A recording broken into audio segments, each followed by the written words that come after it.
এই যে দেখেন আমার দোস্ত ইন্ডিয়ান, হ্যাঁ, নাম হচ্ছে কার্তিক। সে কোম্পানিতে কাজ করে, প্লাস তার হাতের রান্না খুবই ফেভারিট। আজকে তার হাতের রান্না বিরিয়ানি খাইতেছি আমরা। দেখেন, এর আগে সপ্তাহে আমি পাকাইছিলাম তার বাসায় গিয়ে, আজকে সে আমার বাসায় এসেছে। এই যে কি সুন্দর ঘেরান। এই যে দেখেন তার সালাদ। সে একটা হোটেলে কাজ করেছে, তার অনেক দিন এক্সপিরিয়েন্স। সে এলুমিনে কাজ করে, তাছাড়া সে ওয়েল্ডিংয়ের কাজ জানে। ঠিক, সে পুরো ऑलराउंडर। साला हल्दी नहीं लाया लेकिन हाँ हाँ, बोल दे तो और कलर होती है मास। तुम भाई होटल में काम करे, ज़्यादा पैसे मिलेगा। ये टेस्ट करो तुम भी थोड़ी मेरे साथ। दो भाई, मेरे डालो, मेरे प्लेट डालो। मेरे साथ हाँ गरम गरम। ओह,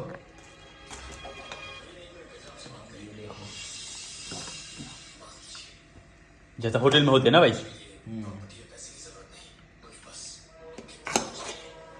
निकालो और ओके ओके ओके ओके, हाँ। तू और तेरे